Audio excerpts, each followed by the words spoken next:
সায়নী একাদশী ব্রত কথা। ওং নমো ভগবতে বাসুদেবায়। আজ পয়লা শ্রাবণ, বুধবার, 1431, শয়ন একাদশী ব্রত। একাদশী পারণ মন্ত্র: ওং অজ্ঞানতিমিরান্ধস্য ব্রতেনানেন কেশব প্রসিদ্ধ সুমুখনাথ জ্ঞান দৃষ্টি প্রদো ভব। একাদশী সংকল্প মন্ত্র: একাদশাম নিরাহার স্থিতা অহম অপরেহনি ভক্ষামি পুণ্ডরীকাক্ষ শরণম মে ভবাচ্যুত।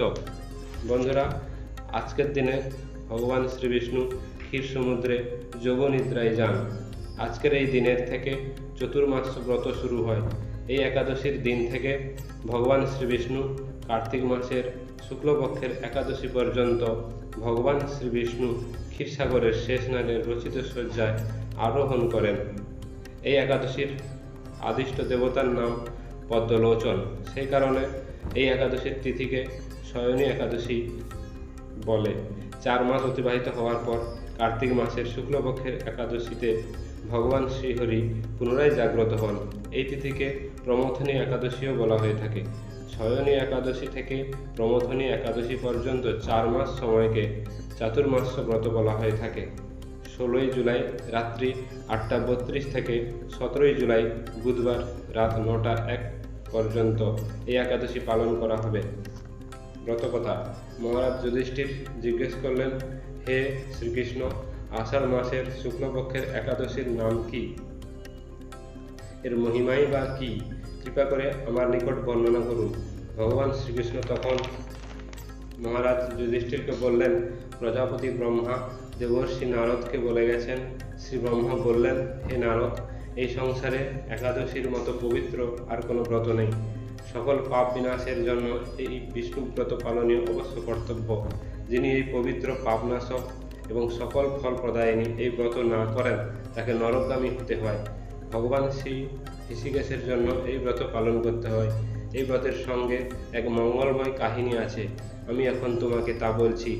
বহু বছর আগে সূর্যবংশে মান্ধাতা নামক এক রাজা ছিলেন। তিনি একজন সত্যপ্রতীক ও ধর্মনিষ্ঠা চক্রবর্তী রাজা ছিলেন। প্রজাদের তিনি সন্তান রূপে দেখতেন। সেই রাজ্যে কোনরূপ দুঃখ, দুর্দশা, রোগ, ব্যাধি, মহামারী, খাদ্যাভাব অথবা কোনো অন্যায় অত্যাচার ছিল না। এইভাবে বহুদিন অতিবাহিত হলো। কিন্তু এক সময় দৈব দুর্বিপাকে টানা 3 বছর সেই রাজ্যে কোনো বৃষ্টিপাত হলো না। দুর্ভিক্ষের ফলে সেখানে দেবতাদের উদ্দেশ্যে দান মন্ত্রে সহা, সধা ইত্যাদি শব্দও বন্ধ হয়ে গেল। এমনকি বেদ পাঠও ক্রমশ বন্ধ হলো। তখন প্রজারা রাজার কাছে এসে বলতে লাগলেন, মহারাজ, দয়া করে আমাদের কথা শুনুন। শাস্ত্রে জলকে নাড় বলা হয়, আর সেই জলে ভগবানের অয়ন অর্থাৎ নিবাস। তাই ভগবানের আরেক নাম নারায়ণ। মেঘরূপে ভগবান বিষ্ণু সর্বত্র বৃষ্টি বর্ষণ করে থাকে। সেই বৃষ্টি থেকে অন্ন এবং অন্ন খেয়ে প্রজাগণ জীবিকা নির্বাহ করে। এখন সেই অভাবে প্রজারা ক্ষয়প্রাপ্ত হচ্ছেন। অতএব মহারাজ, আপনি এমন কিছু করুন যাতে রাজ্যে কল্যাণ ও শান্তি বজায় থাকে। মান্ধাতা তখন বললেন, তোমরা ঠিকই বলেছ। অন্ন থেকেই প্রজার উদ্ভব, অন্ন থেকেই প্রজার প্রতিপালন। তাই অন্নের অভাবে প্রজারা বিনষ্ট হয়। আবার রাজার দোষেও রাজ্য নষ্ট হয়। আমি নিজের বুদ্ধিতে আমার কোনো দোষ খুঁজে পাচ্ছি না, তবুও প্রজাদের কল্যাণের জন্য আপ্রাণ চেষ্টা করব। তারপর ব্রহ্মাকে প্রণাম করে রাজা সৈন্যসহ বনে গমন করলেন। সেখানে প্রধান প্রধান ঋষিদের আশ্রমে ভ্রমণ করলেন। এইবারে তিনি ব্রহ্মার পুত্র মহাতেজস্বী অঙ্গিরা ঋষির সাক্ষাৎ লাভ করলেন। তাকে দেখা মাত্রই রাজা মহানন্দে তার চরণ বন্দনা করলেন। মুনিবর তাকে আশীর্বাদ করলেন এবং কুশল জিজ্ঞাসা করলেন। রাজা তখন সবিস্তারে তার আগমন বর্ণনা করলেন।